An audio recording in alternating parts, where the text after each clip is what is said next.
Welcome to Views and Voice Above the Noise, the podcast hosted by MASA, Minnesota Association of School Administrators. I'm Jane Sigford, convener of the podcast. Today's topic is an interview with Chris Mills, superintendent for 19 years of the Stephen-Argyle Public Schools in the northwestern corner of Minnesota, where we share borders with North Dakota and Canada. Stephen-Argyle schools serve around 320 students in pre-K-12. The opening pages of their website demonstrate one of the strong beliefs expressed by the superintendent, that relationships and community involvement are important. The web page is populated with pictures of students who are involved in activities and in their school. The motto of building knowledge to serve others emphasizes the belief that rising waters raises all boats, because the purpose of education is to build community with an informed, caring, literate population. There are around 66 teachers in the district, but other support staff as well.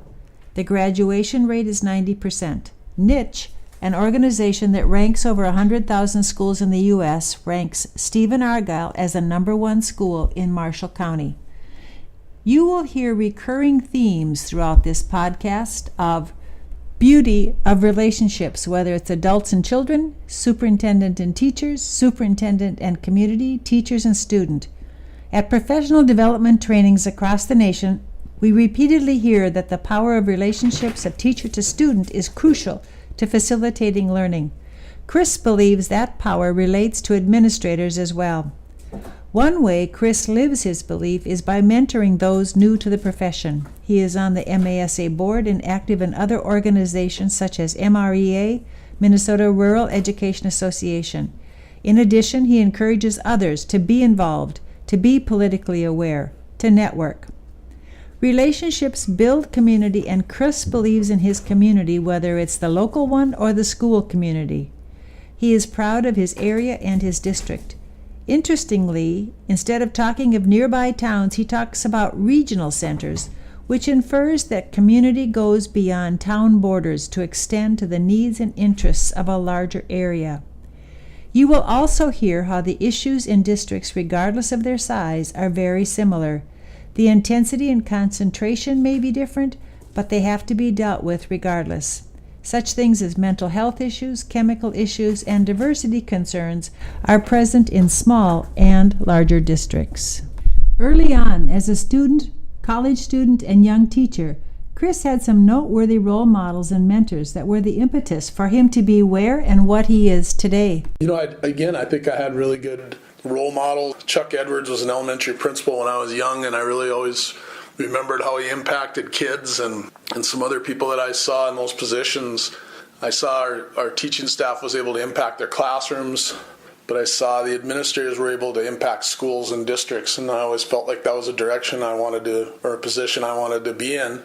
Jerry Robichaud told me when he was superintendent at Thief River, kind of the same thing. He said, well, how did you make that decision so early? I just said, I always felt like that was where I belonged. And he said, I had a 30-year-old son, and he still doesn't know where he wants to be. So, no, I've always had that feeling or direction. Getting into the superintendency was a little earlier than I thought, but I think the opportunity was there and had some good mentorship. As I got into the position at Stephen-Argyle, great mentors there, Dr. Bruce Jensen and Jerry Dalzell. And so as a result of that, it's went very well, and we've been treated very well, so we've stayed in that area. It's a great place to raise family and a great place to work as an educational leader.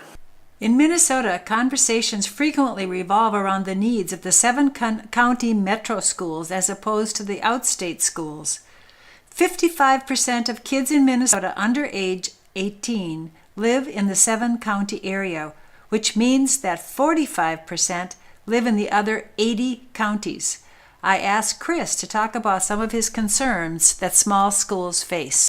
Small districts worry about survival, number one. I think when you have 296 kids versus having 4,000 or 5,000 kids, you're aware of every family that moves in or moves out. You're aware of employment opportunities with families. You're always keenly aware of how things impact your enrollments, because you're really worried if at some point you are going to be directed that you should consolidate possibly with another district, because there's a lot of small districts up in our area. I think the smallest one in our area is 170 kids right now, and if you go on a 50-mile sweep, probably to 400 kids. There's probably 7 districts in that range. I think that type of geography impacts what you're doing. I think class offerings, being able to hire teachers, I think those are things that get more difficult. You're not able to compete with some of your regional centers that are around you with what they can offer, especially in the elective areas. And you're not able to necessarily draw some staff into those hard-to-fill areas because you're not always going to be able to compete with the compensation structures that are in the regional centers as well. So those are some of the main things as you look at it right away that a lot of regional centers or large districts don't realize. What are some of the issues in what you can offer your students?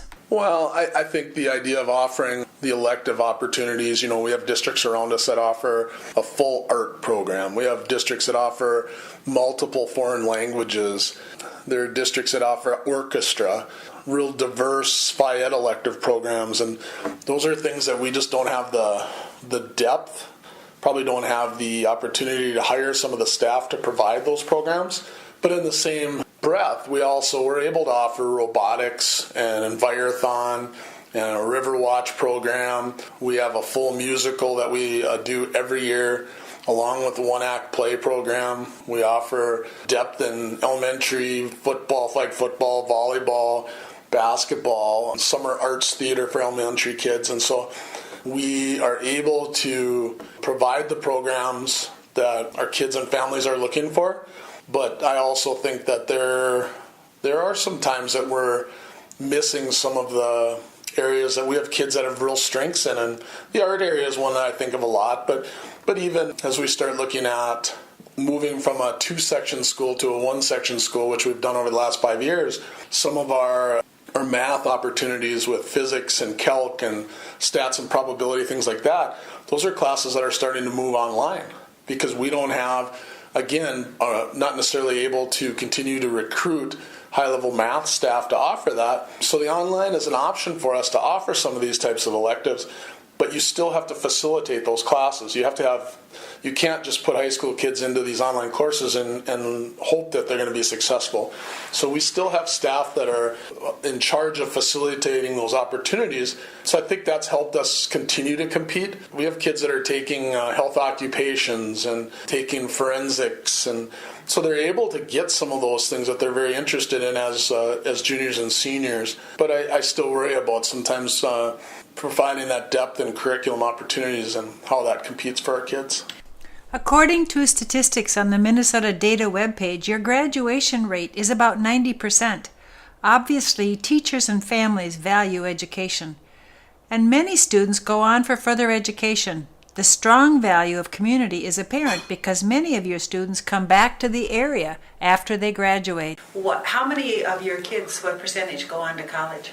It's a pretty high percentage. I would say on a yearly basis, probably about 85%. We've been fortunate the last, I would say, 10 years. We've got a real line of kids that are returning.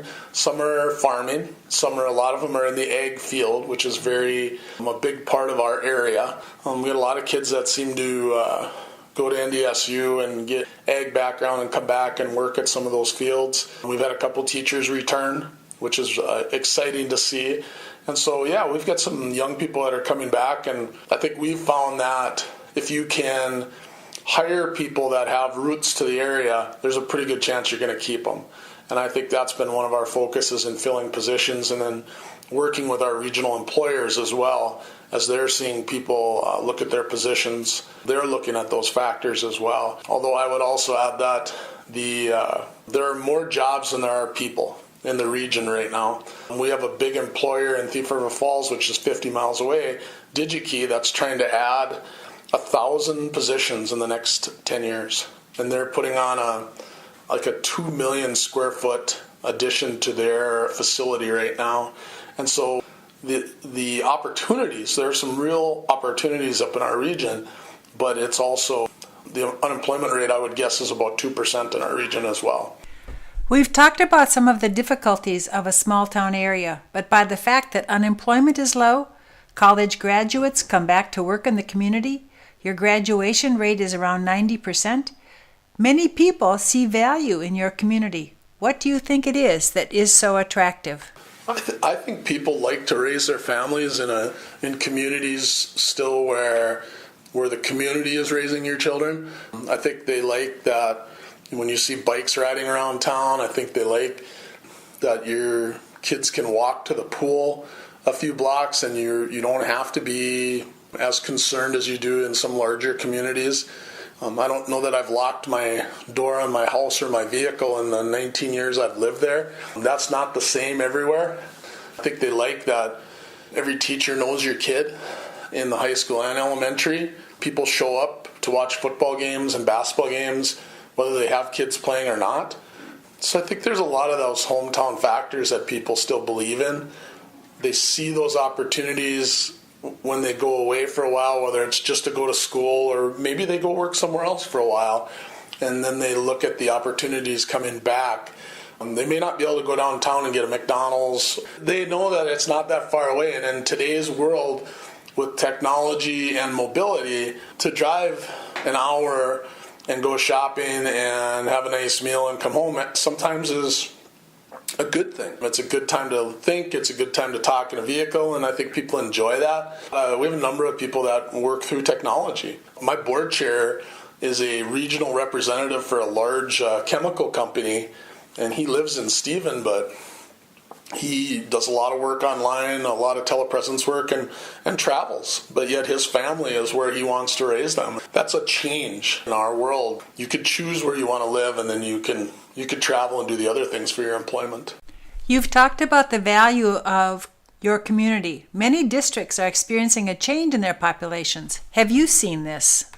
Over 19 years, it's bound to. I think there was a time when we really felt like we were kind of in a Lake Wobegon situation, that we really didn't have a lot of diversity, not a lot of special needs with our kids, pretty limited amount of poverty. And because of the dynamics of our community with having affordable housing, being a reasonable distance from 3 regional centers, we have more families coming in for those reasons, and some of those families have additional needs or supports, and so our dynamics have changed, even though our enrollment also has decreased, which is partly just because people are having less kids. Our poverty free and reduced percentage has probably raised about 12% over the last 10 years. So it is at 12% now? No, it's raised. We're at about 39% for free and reduced for our district. Special ed, there was a time when we might only be serving 4 or 5 kids district-wide, and now not only are we maybe serving 20,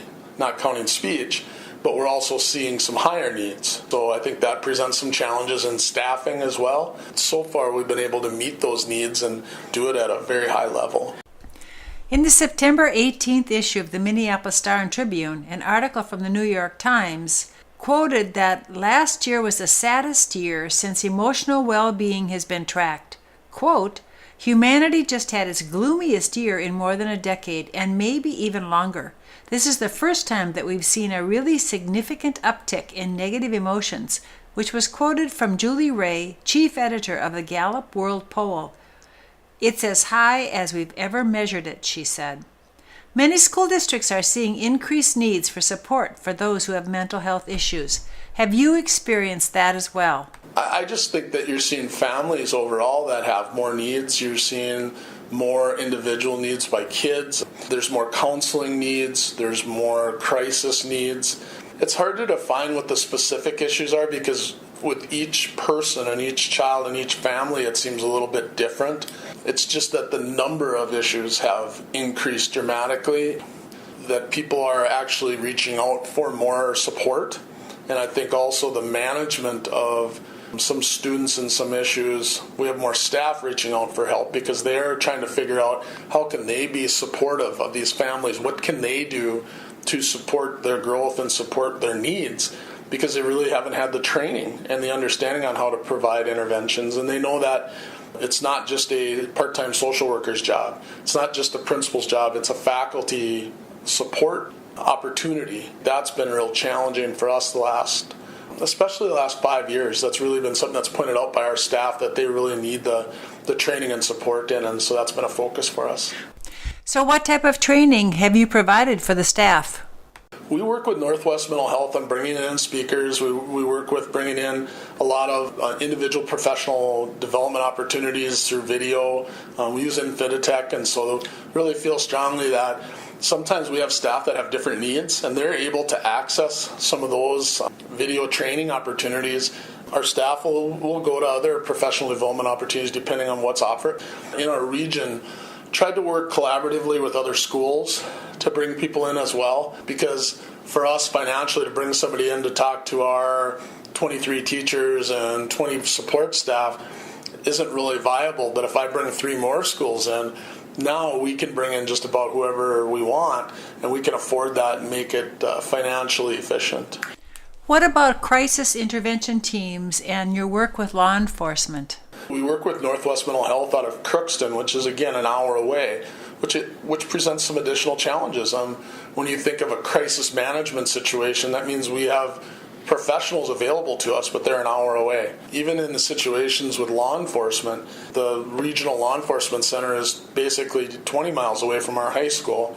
Your response time to different situations could be 15 minutes, it could be 45 minutes. You just don't know based on countywide staff. Mental health needs in our region have certainly increased, and not just in our school, but in the whole region. Trying to find staffing, trying to find training. Many of our staff, as they've come through their programs, the mental health was not the focus it is now. Are you concerned about violence in your school? Obviously, region, statewide, nationally, yes. In our area, I don't think that's been a huge issue at this point. We've seen a couple of situations of suicide in a couple of area schools over the last few years. That's a troubling trend. There's some additional substance abuse that's happening. Everybody sometimes thinks in the rural areas that's not a big issue. It's a huge issue. I believe it's bigger than we like to recognize or believe. We actually have one school in our area that's went to random drug testing with their staff and their students. Anybody who's part of their extracurricular programs has to be part of that program. And that's something unique. There have been states that have done that. I'm not aware in Minnesota of too many schools that have that policy in place, especially in a small rural school. But I think that points out to some of the concerns that school has, and that's not something that we have looked at this point, but it is an interesting intervention to take when you're looking at some of those chemical issues. What are you seeing in your area about chemical use, and what are the issues? It's one of those hidden crises. People don't like to talk about it. It's not something you talk about at church on Sunday. When we've offered parent education opportunities, a lot of people really are very hesitant to participate, because the idea that you would participate makes somebody might believe that you have issues in your home. It's one of those, well, it's fine for you but not us because we don't have that issue, and even though they may know that they do have some of those concerns. And kind of back to that with our staff wanting that training, part of it is they know that they have the relationships with our kids to support them in some of these issues, and they're looking for ways to do that in a quality manner, and knowing again that we just have a lot of people that sometimes ignore the issue because it's not that big an issue, it's not that important, until it becomes a very big issue. And we're trying to be on the front end of those things, but it certainly is an issue up in our region. What are some of the advantages and disadvantages in being away from the 7-county area?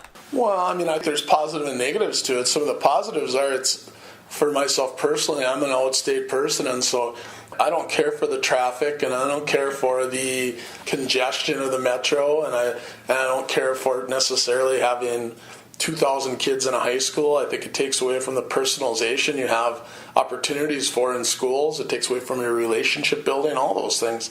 The negative side is we have to travel 6 hours to come and lobby for our kids and try to get resources for our kids in the outstate. And not that everybody's 5 or 6 hours away, but if you don't spend time coming in and telling your story, trying to get that balance, pretty soon it's not a focal point, and at the legislative level, they don't worry about you. We're in a per pupil based funding system But the reality is the cost of running a rural school versus a metro school often is much higher per pupil because of the fact that of what you need to offer and the number of kids you have. I know that we've had some legislators over the years that have, you just consolidate. We have kids that already get up at 6 o'clock in the morning to get on the bus at 6:30, and they ride 20 miles to a site, and then they shuttle another 10 miles to get to their high school. Now we're going to tell them they got to go another 20 miles one way or the other to get to a high school. That doesn't make any sense. Being able to balance those things out to get resources and make sure that legislatively folks understand that there are kids outside of the 7-county metro that need to be provided a quality education. Do you have some ideas about what would be more equitable funding so that rural schools wouldn't have the disadvantage, because you mentioned that it sometimes costs more to educate a student in outstate Minnesota than in the 7-county metro area?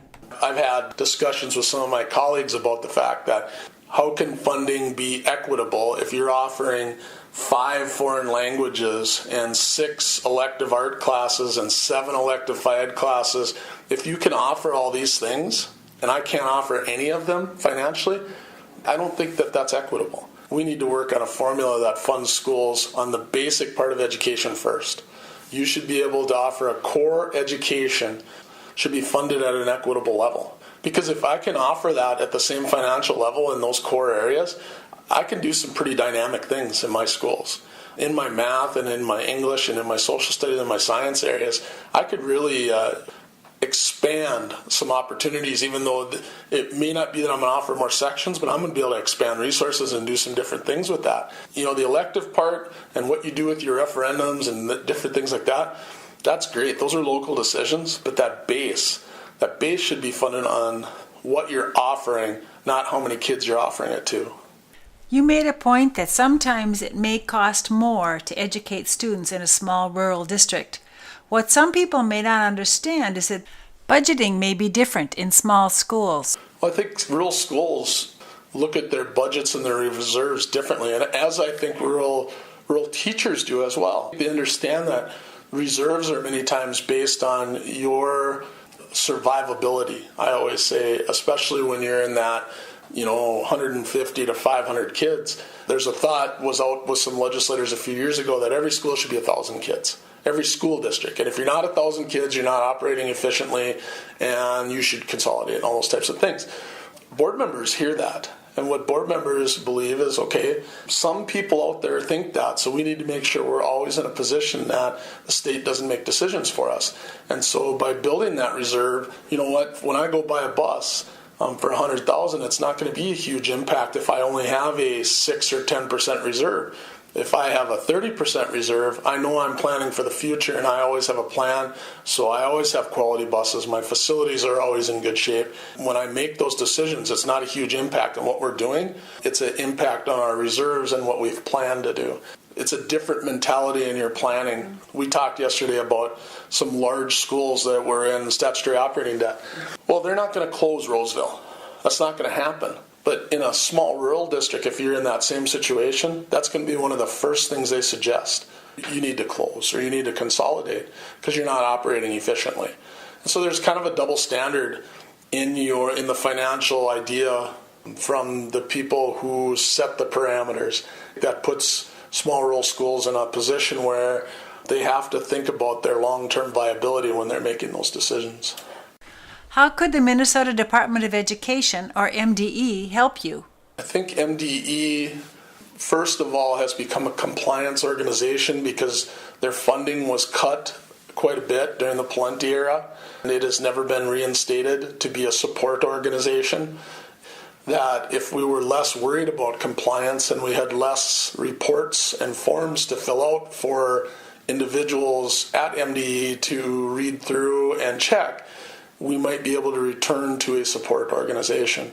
I find that we do not communicate with MDE a whole lot anymore because there isn't a whole lot there for support. And I understand that part of that is the funding right now that they have is mostly federal, and those dollars are about compliance in those programs. And so for them to even have staffing, they've got to find ways to balance the compliance with that funding while trying to provide some support. And I think they've worked hard at doing that. I think Dr. Casilius has been an outstanding commissioner, in my opinion. I think she has been very supportive of schools and the agenda of her governor during this time. Again, in my time as a superintendent in 18 years, by far she has been the most educationally focused commissioner that we've had, rather than politically focused. And there's been some efforts to do things, but I also think that MD is very budget strong in trying to be a school support organization. You are active and aware politically. What would you like to see coming from the next governor and legislature?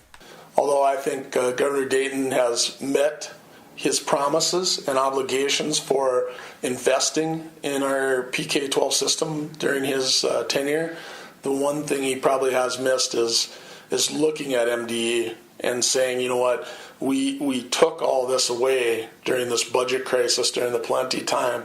We truly want the department to be a support organization. We need to reinvest back in it, and that hasn't happened. And our expectation for them to be a support organization without resources, it's just not reasonable. You have been active and on the boards in both MASA and MREA. What has been the benefit of being involved and networking that has benefited you and your district, maybe even all of the outstate schools? Well, I think personally it's been a great thing for me because I've gained continued understanding of statewide issues, the lobbying efforts. I've been on the board for MREA for many years. Balancing out the legislative platforms of the two organizations is very interesting.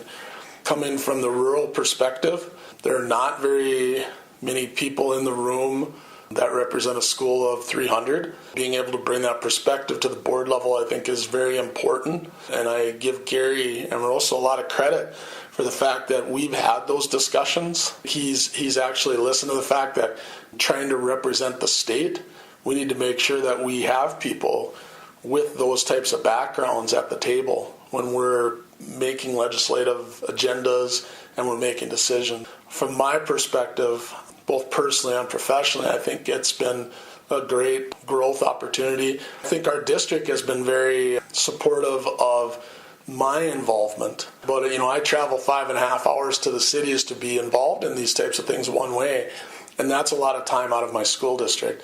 But I think our school board has a great understanding of the impacts that we can make.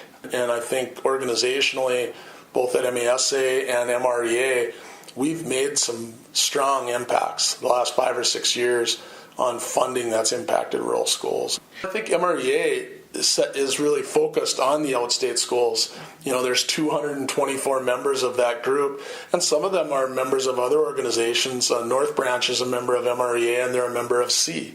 MREA has been much more focused on the equity issues in funding. And so we look at a great example is that there were, in the 7-county metro, I think there were 11 school districts that had a funding source for capital facilities for the last 20 years that nobody else had.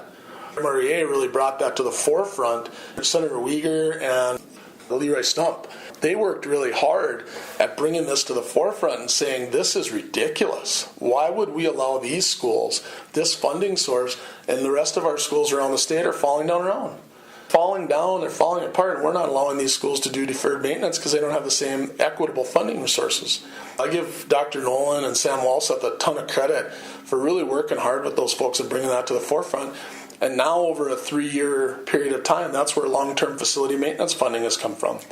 I look at that as just one example of how MREA has really worked to provide equitable funding sources for those schools that are outside of the 7-county metro. In referendum funding, there were 29 school districts that could not pass a referendum for a variety of reasons, and they worked very hard to look at, again, as an equity issue, and that's where the $300 board-approved referendum authority came from, was to try to give those schools the same equitable funding opportunity that everybody else has. So those would be two examples where I think MRA has been very active. And in MASA, one of the examples I would use is that Governor Dayton established a funding task force about 5 or 6 years ago on school finance.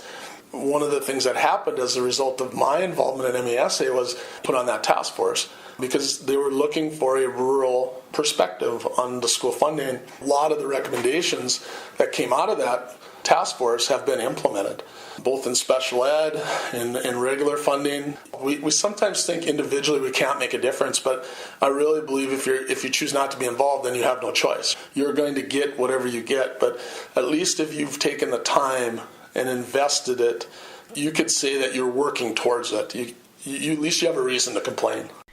Sometimes there is an unconscious feeling that bigger is better, that being a superintendent in a larger district is more prestigious or better than being a superintendent in a smaller district. From your perspective, what do you see as the advantages of being a smaller school district superintendent in outstate Minnesota? There are a diverse amount of responsibilities because you don't have necessarily the support network that happens in some larger schools. That also gives you opportunities to learn in so many different areas. In my time, I think that's why I've become pretty good in school finance. But I've driven a bus. I've worked with the bus routes. I've shoveled snow in the front. I also get hugs from kids because they know who I am.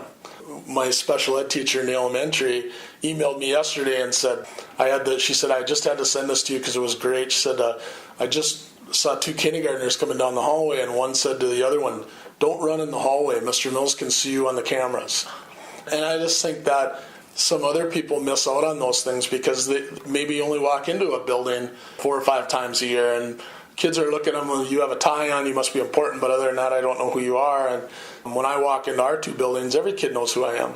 I walk into the grocery store, I walk in anywhere else, you become the face of your community. Take that on for the good and the bad sometimes. There's a lot of satisfaction for you as being not only a school leader, but a community leader. And raising a family, representing your community in that manner is a pretty cool thing. And I also think there's a lot more opportunities when outside the 7-county metro because you're talking, there's 341 school districts in the state, and I'm going to say that 240 of them, 250 of them are outside of the 7-county metro. So a lot of those positions and leadership opportunities are in the rural areas.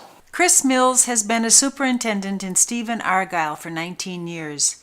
He repeatedly advises leaders to be engaged, be involved, and to network with others because relationships are so important to establish community. His caring for kids and adults and for public education is very apparent. My favorite philosopher, Dr. Seuss, is still on vacation. I think he's in Croatia or somewhere exotic. He might be out of a job when he returns because it seems that wise words come just as readily from our school leaders. For example, I'll leave you with wise words from Chris Mills. Quote, "If you choose not to be involved, you have no choice." Unquote. This is Jane Sigford signing off. Again, my email is jlsigford@comcast.net. Thanks for listening.